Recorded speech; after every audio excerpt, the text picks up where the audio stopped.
আমি একবার দাউদকান্দি এক মাহফিলে গেছিলাম। এক ইমাম সাহেব মসজিদের বয়স্ক মানুষ, উনি আমার এই জড়ায় ধরে কাঁদছিল, আমার মনে আছে। উনি বলছিল, হুজুর, কাঁদতে কাঁদতে বলছিল, হুজুর আমি 28 বছরের জীবনে ইমামতির, আজ 28 বছর এই মসজিদে ইমামতি করি।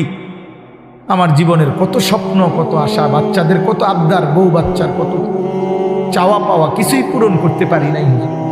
অল্প কয়টা টাকা বেতন পাই, টানা হেসরা করে জিন্দিগিটা কাটাইছি হুজুর। বাকি হুজুর আপনারে মহব্বত করি, আপনার কাছে আমি জানতে চাই আমার এই কষ্টের বিনিময়ে আমি আখেরাতে পাবো কিনা। আমি কি বলবো, আমিও কাঁদছি তখন। হায় হুজুর কি বললেন, চোখটা বন্ধ হলে দেখবেন আপনি আখেরাতে বাদশাহ।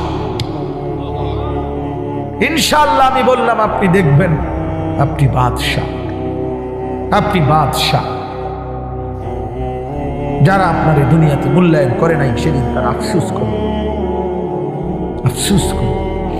তো এই জন্য বললাম, আল্লাহ তাআলা ওই ইমানদার বান্দাকে বলবে, আমার বান্দা দুঃখে ভরা জীবনটা কাটাই আসছো, ঠিক না?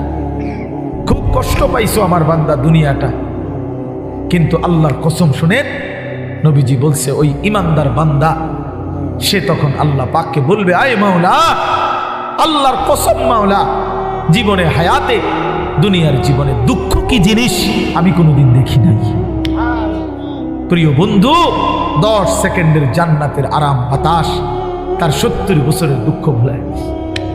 ছেলেরা বন্ধু, তোমরাও মনে রাখো, বা আমরা 200 কোটি মুসলমানও যদি খোদার কসম রাত দিন যদি আমরা মেহনত করি, দুনিয়া অর্জনের জন্য পরিশ্রম করি, মাথার ঘাম পায়ে ফেলে যদি আমরা দুনিয়ার কর্ম সবাই মিলে করি, দিবানিশি 200 কোটি মুসলমানে মিলে কেউ অলসতা না করে, তারপরেও আল্লাহর কসম, রব্বে কাবার কসম, কাফের বেঈমানদের সমপরিমাণ দুনিয়া আমাদের মিলবে না। এটা দিত না মালিকের, যিনি দেওই না উনি কইতে আছে আমি দিতাম না, তো জোরাজোরি করে কিলাম, আমি পারতেন না। আল্লাহ বলছে, আমি বান্দা আমি দেব না, আমি মুমিনকে দুনিয়া দেব না পুরা। ওয়াদারনি ওয়াল মুকাদ্দিবিনা উলিন নি'মাতি ওয়া মাহিলহুম কালিলা। আল্লাহ বলছে, শোনো বান্দা ইমানদার, এই আমার ইমানদার বান্দা, মিথ্যাবাদী নাফরমানদের জন্য অল্প কিছু সময়ের জন্যে দুনিয়াটা ছেড়ে দাও। ওয়াদারনি, আমার ছেড়ে দাও বান্দা, আমি তা করে একটু দুনিয়াটা দেই। কটা ভাত খাওয়াইতে লইছি, দুগা ভাত খাওয়াইতে দাও। কতদূর বাদগ্রস্ত একটা বিল্ডিং, একটা মোটরসাইকেল, একটা প্রাইভেট কার,